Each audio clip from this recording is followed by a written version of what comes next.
네, 남인순 최고께서 말씀하셨습니다만 일본 나고야시에서 열리고 있던 표현의 부자유전 그 이후 손해상 전시회가 일본 정부 스가 요시대 관방장관을 비롯한 정부 관계자 그리고 가와무라 나고야 시장을 비롯한 우익 인사들의 정치적 압력으로 중단됐습니다.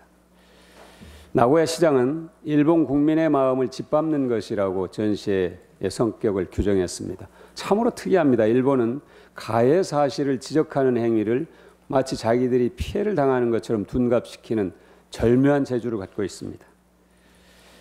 수많은 아시아 국가와 그 국민들을 정말로 고통 속에 빠뜨린 행위를 지적하는데 자기들의 국민들의 마음을 짓밟는 것이라고 말하는 그 뻔뻔함에 대해서 다시 한번 확인하게 됩니다.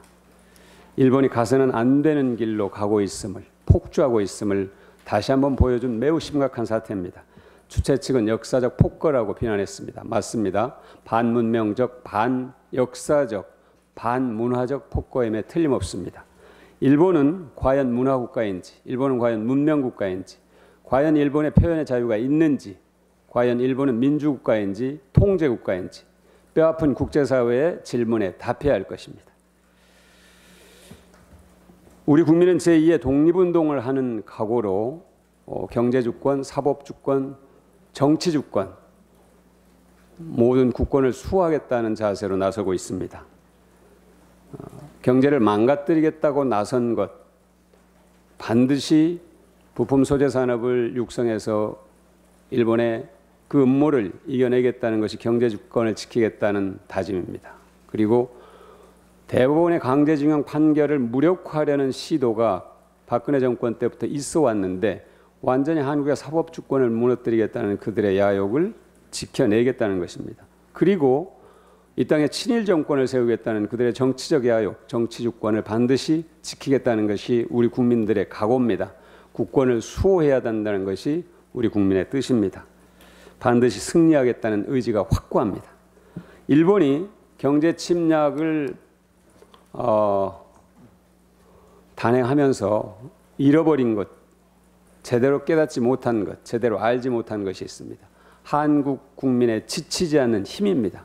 한국 국민들은 순전히 시민의식으로 촛불 시민혁명으로 대통령을 탄핵하고 새로운 정권을 세운 세계사적 경험을 갖고 있다는 사실을 그들이 모를 리 없을 겁니다.